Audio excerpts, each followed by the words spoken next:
What's up, soccer fans? Mike Guglielmi, Sons of a Pitch Soccer Central, episode number 224, the MLS Cup recap episode. On this episode, we're going to talk everything MLS Cup 2021. We got a couple special guests in the house, Mr. DSO and Mr. Daniel Young, diehard NYCFC fans. Gentlemen, how are you tonight?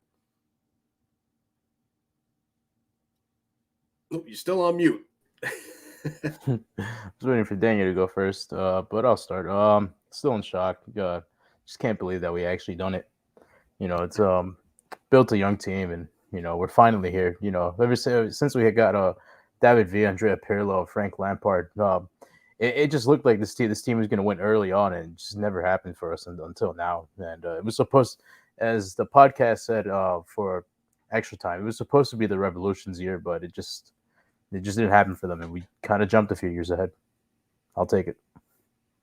Absolutely. Daniel, how you doing, man? Oh, he just messaged in the private thing. He's having some connection issues. So, and there he goes. Just fell off. Well, look, we got Rocky in the house there. My green and gold broken heart is here. Congrats to DSO. Thank you. Commiserations, Rocky. It's very heartbreaking. I know how you feel. Trust me. Yep, for sure. We got Cameron Young in the house, a new Wiseman, Isaiah Paskins. We got Zachary Harden in the house as well. Let's talk about this. MLS Cup 2021, New York City goes on the road and puts in a performance, man. I mean, this was a performance by New York City. For about 75 minutes of this match, I was like, this is a complete beatdown. Just from start to 75th minute, it was all New York City. It was nothing Portland could do about it. Talk to me as a fan, DSO. What was going through your head when, like, either before kickoff or then once you once you got into the game and kind of what you were seeing and what you were thinking? Before the game, just the whole build up ever since the final whistle from the Philadelphia game is Daniel's back. He's on a bus. So just the build up in general, the whole week, looking forward to MLS Cup ever since the final whistle from the Philadelphia game. I've just been really nervous. I'm like, I can't live with the fact that I get to see my team go this far into a playoff and they're going to let us down in the biggest game of the year. It just felt that way. The second you see Mora put the ball into the back of the net, it just felt that way as a New York fan. Being there through so many painful playoff failures and just years where you think it's your year and just capitulate in the last moment. I've been there in person. The Pozuelo Panenka penalty, it felt almost exactly like that, but just 10 times harder. And just to show that Portland had the momentum in the second half in extra time, and just for us to hold on to penalties, and then Sean Johnson coming up massively in the first two rounds of penalty kicks, denying Valeri and Mora. It just felt, ever since Maxi put that penalty away, it just felt like we were going to win it. Yeah, Daniel, all right, man, you're back. So we're talking about our thoughts of a New York City fan during MLS Cup. Well, what was it like? What was going through your head during that game? I was actually thinking back to the 2020 MLS playoff first round matchup that I was on live with Ryan Anderson, and I was thinking back to that game and how the season ended. Due to Gudmundur Thornton and his miss, against a defender that pretty much became a goalkeeper by emergency, and how heartbreaking that was. And thinking back to the players that needed to move on, according to Ronnie Delia, because of coaching. He said that the locker room wasn't right. You had guys that were more so worried about individual success as opposed to the collective. And obviously, you saw Alex Rain go off to FC Austin, Austin FC, and you saw the the Costa Rican international, move on Monterrita, move on to FC Cincinnati, and thinking about how the roster have evolved from there. Before the game, that's what I was thinking, and we actually controlled the game. I would say from the first minute to about, I would say the final until about the 60th minute when Portland made their substitutions, and obviously they tied it up. They controlled extra time. I was pretty much expecting Portland to finish that chance, especially Diego Valeri. If he just shot it himself, I think it would have ended up in the back of the net, and I would have started crying of heartbreak. But Alexander Kynes, oh my days. I'm sorry about that, guys. I'm just thinking about Alexander Kynes, and he pretty much just slammed it in. He pretty much just kicked it with so much force, and a lot of the soccer fans in New York City, at least on the blue and white side of New York City, were so happy. And this one counts. This championship counts. Yep, absolutely. I mean, absolutely, it's a major league. Unfortunately, I've seen New Yorkers on Twitter just be angry. I think they're just angry that the fact that the Giants, the Yankees, the Knicks, they just can't win anything. They just can't compete anymore. Because back then we had the Yankees constantly winning World Series. You had the Giants going back to back, defeating Tom Brady in the Super Bowl, ending the perfect season for the Patriots, making them go 18-1 with that helmet catch from David Tyree back in 2007.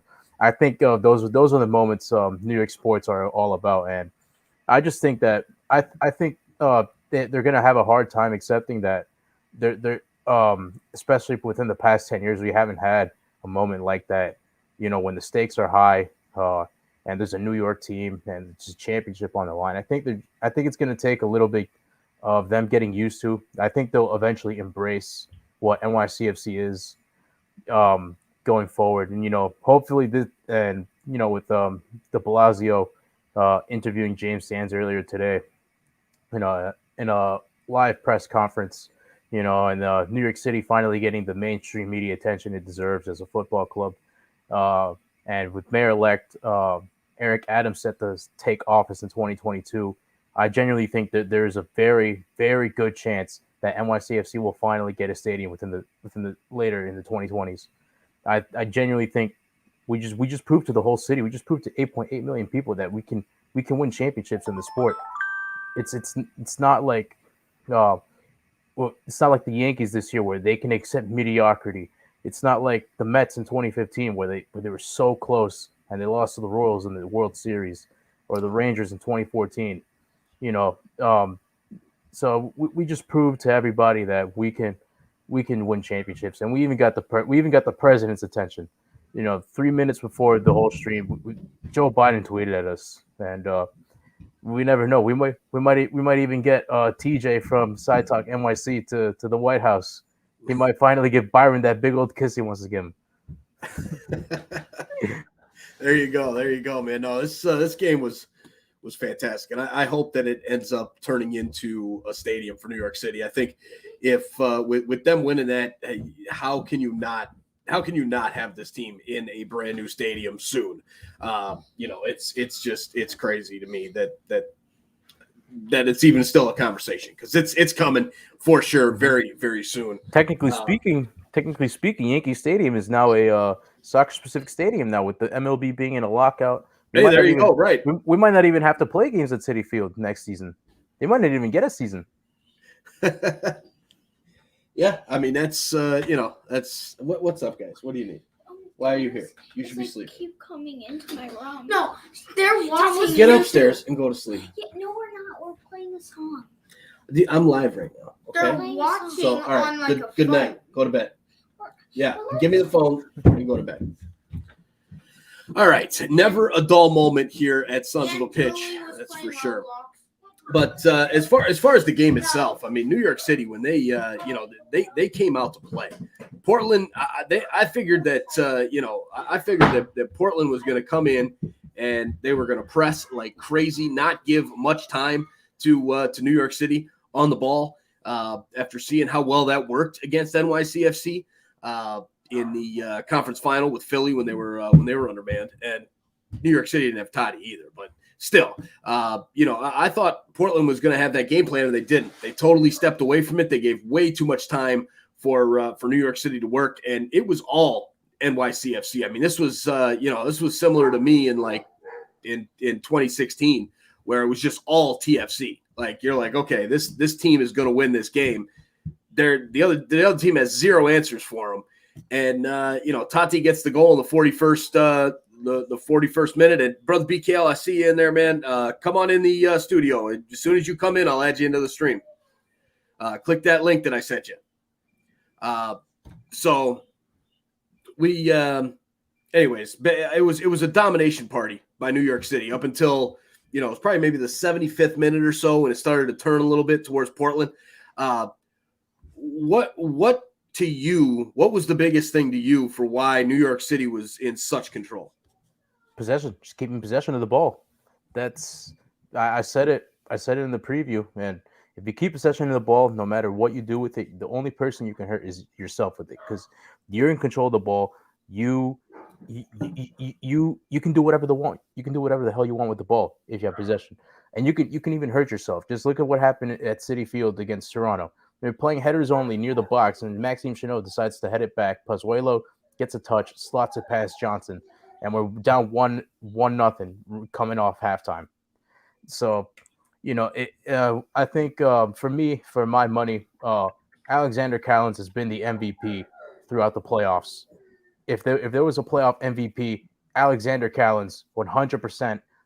There's no contest. He is the MVP of the playoffs in 2021. Because him and Chanot eliminated those mistakes.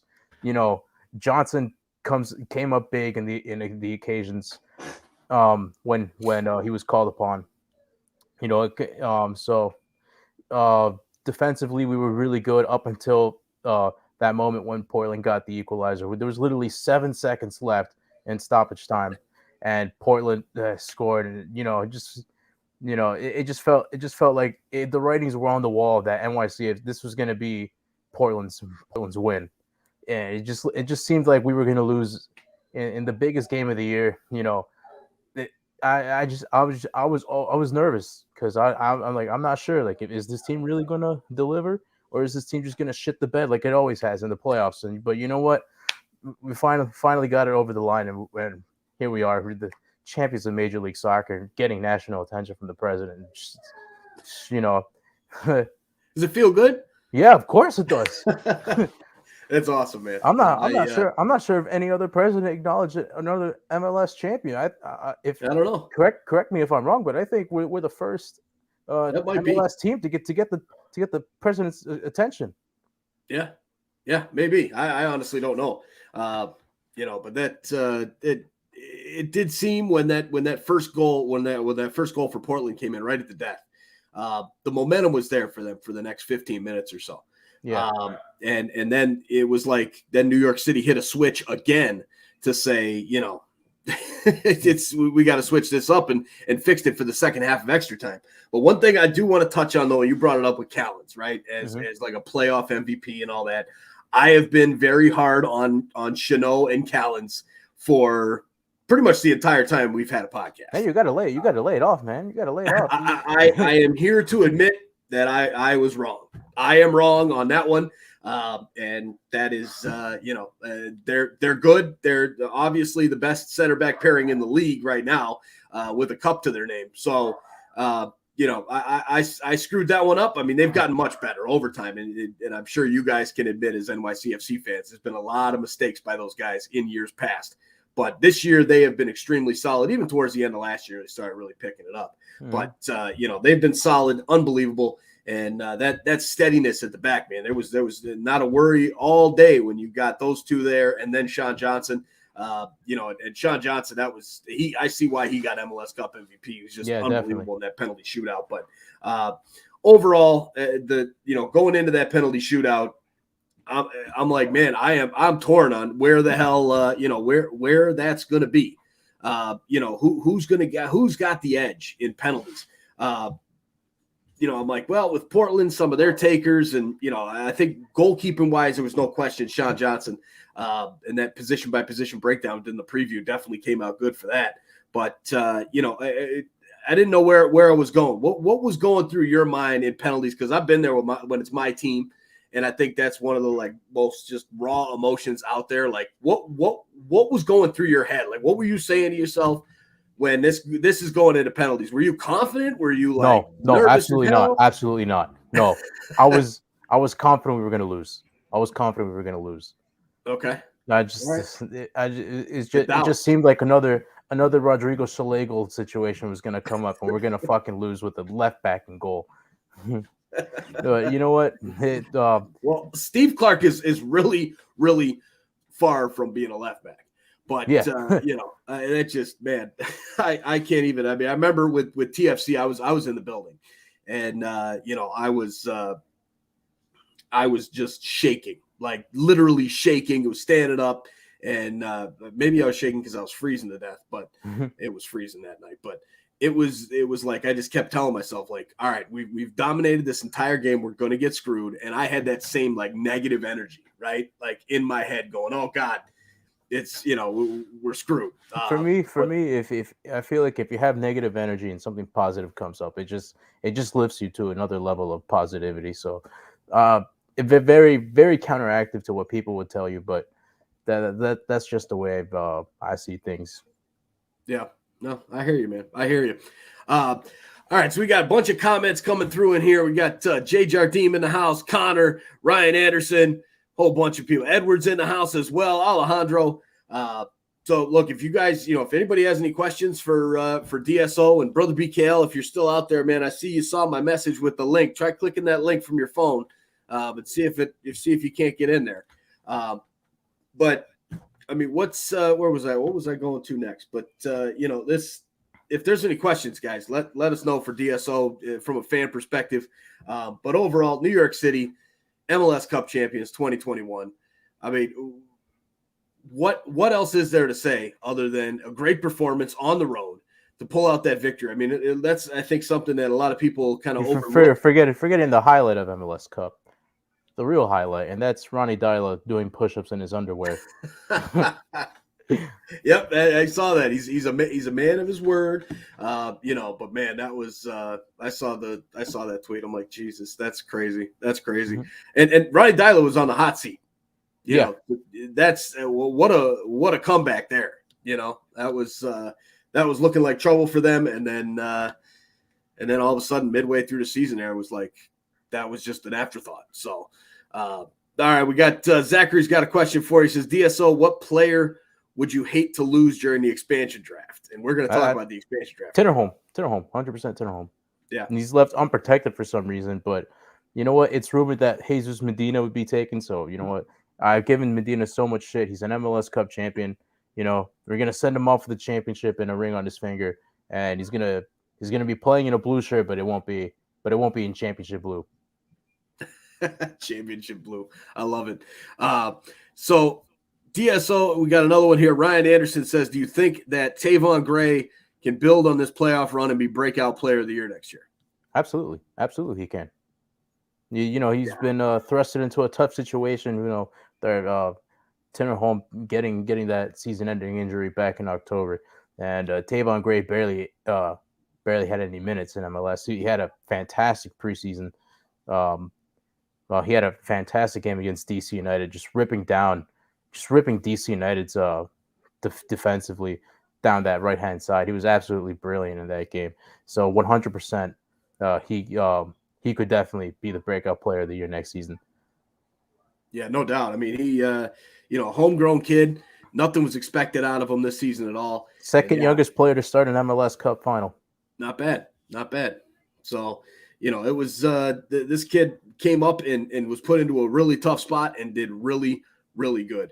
To the point where you couldn't tell the kid was a homegrown player, that had as little experience as he had when you were watching it. So as far as the expansion draft goes, we're going to touch on that here in a little bit. I do want to wrap this segment up, and we'll do the sponsor break. And then as soon as that is done, we got John Donovan's update on the podcast side. And then we'll talk about the expansion draft and kind of what looms forward for MLS next season.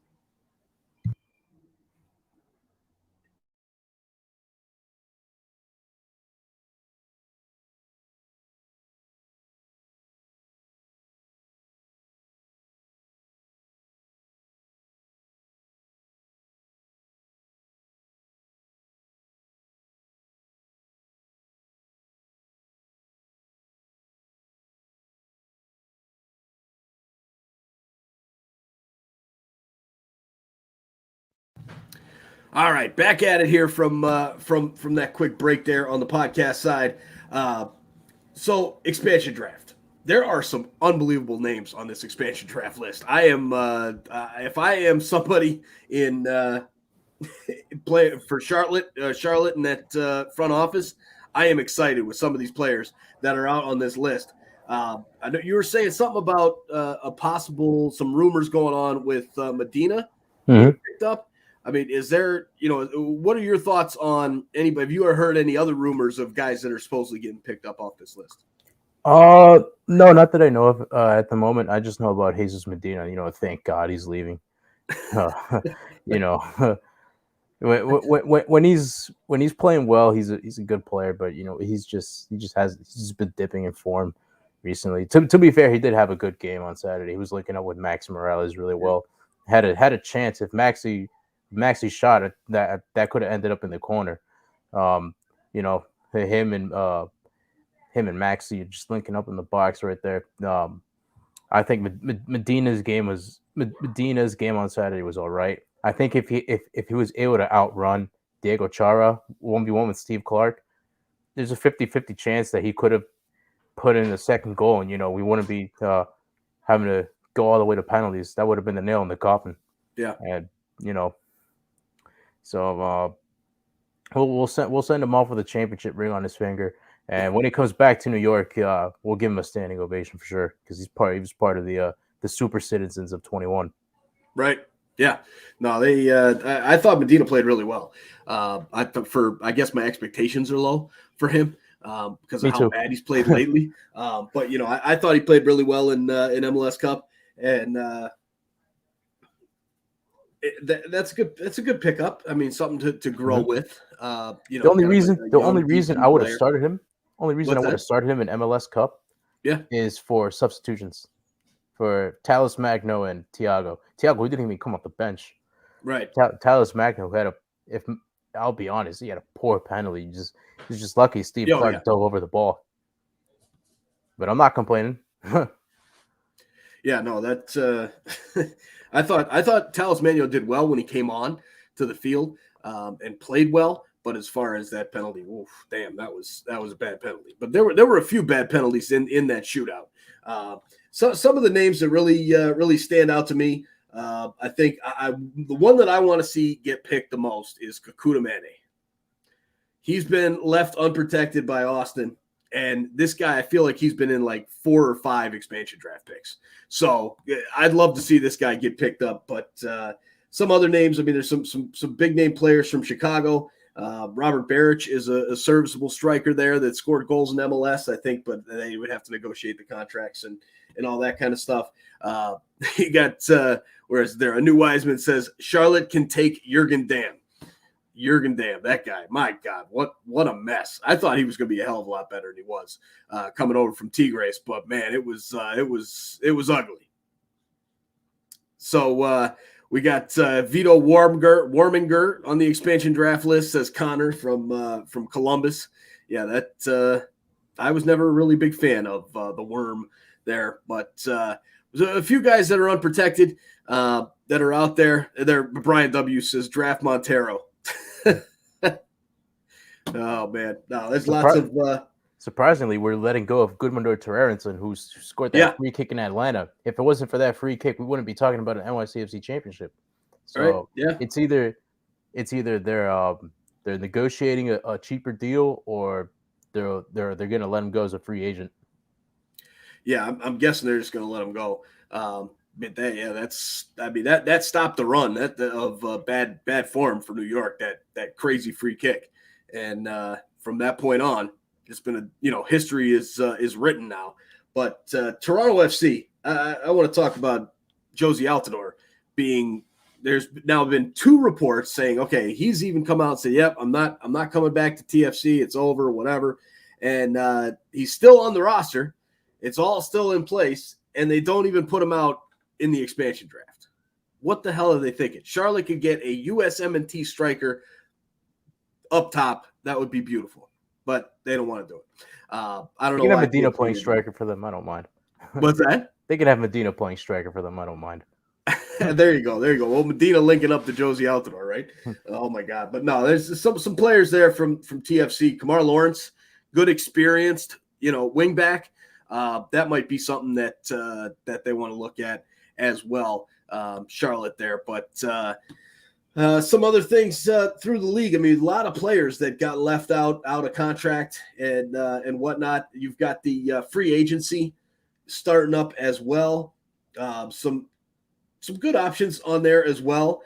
Depending on Francisco Calvo has been rumored. A lot of teams interested in him. As well, we've got DC's got a couple guys there. Yordi Reyna, decent player. Frederick Briand. So a lot of former NYCFC guy, right? Briand played for New York City, didn't he? Yeah. So yeah, I mean, a lot of good players out there in free agency. It's funny how much that list has grown over the years, because when they first started free agency, not the last CBA, but the one before that, there was like 2 or 3 guys on the list, and now it's just getting longer and longer because the experience years you had to have to get in on it. But New York City, Maxi Morales is out of contract. Are they gonna?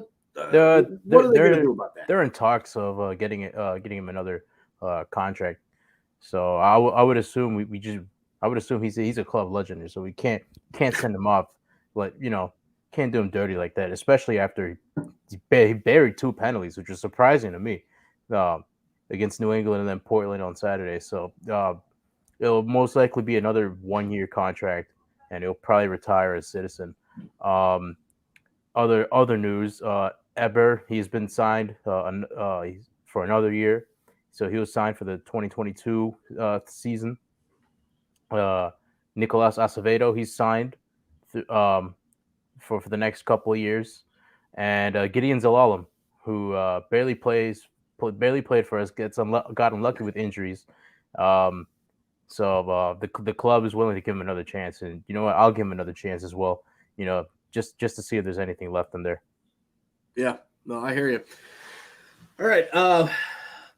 Anything else that you want to talk about NYCFC wise, MLS Cup wise?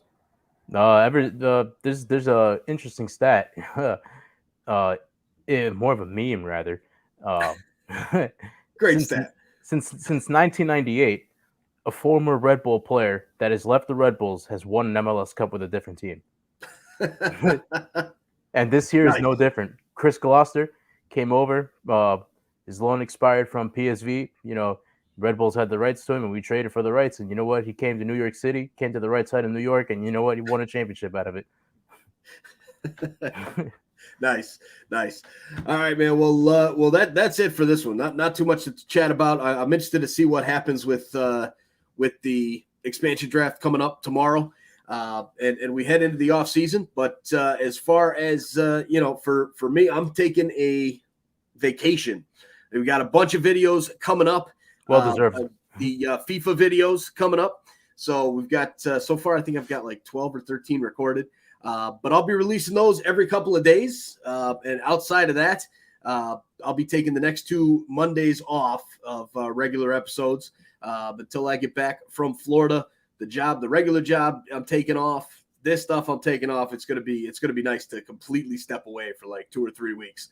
But as far as everything goes here, I just want to say Merry Christmas to all, Happy Holidays to all, and with that, we'll see you guys on the FIFA videos, and we'll see you guys in 2022. Thanks for watching. Good night.